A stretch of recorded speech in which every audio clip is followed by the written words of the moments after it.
Hi everyone, and welcome to the table for a quick story and unboxing. If you're a fan of vintage, rare, nostalgic art like me, or want to know which cards might be underappreciated at the moment in the market, hit the subscribe button and boom, you made, if you know what I mean. I've got a lot more things like this either tucked away or on the way, so I suggest you do that for your own good. Today I'm going to be unboxing the first ever released Gaia the Fierce Knight card, printed way back in 1998. Talking about its pop report in graded form, the story and dates behind its release, as well as the following few Gaia cards. In my opinion, this and the other cards printed around this time are way undervalued in good condition because frankly, they started the entire saga of Yu-Gi-Oh card collecting and usually established the iconic artwork we all know on those cards we grew up with when they reprinted that art.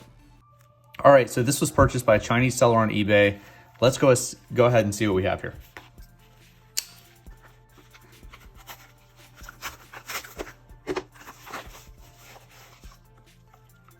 Okay. All right, guys, so after opening this up, cleaning it off, just dusting it off a little bit, I want to show you what we have. It's a beautiful card with a beautiful surface without scratches. The only issue I see is very, very light whitening at that top edge. If it'll focus for me here. See that really light whitening right there? And a little bit on this edge here as well. Just kind of little, very small amounts of whitening. And I think that was just kind of how the cards were cut back then. And then flipping it over, a beautiful back as well. Centering is not even too bad on this card, which typically they would be. And again, no scratches on the back of this card at all. It does have something there I need to just clean off, but beautiful card. And corners look great. Again, centering, not terrible. Looks like we're up a little bit, but left to right looks really, really good. So pretty darn happy with that. So what are we looking at exactly? As you may know, Bandai printed Yu-Gi-Oh cards a few months before Konami started in 1998 with the Konami promos. This is one of those Bandai cards from the first generation, released on April 4th, 1998. While the artwork on Bandai cards is usually pretty significantly different when compared to Konami, this card is one of the closest when compared to Konami cards. So what are we talking about in terms of rarity graded wise? We're talking only 8 PSA grades and only 1 PSA 10 of this card. So what releases came next for Gaia?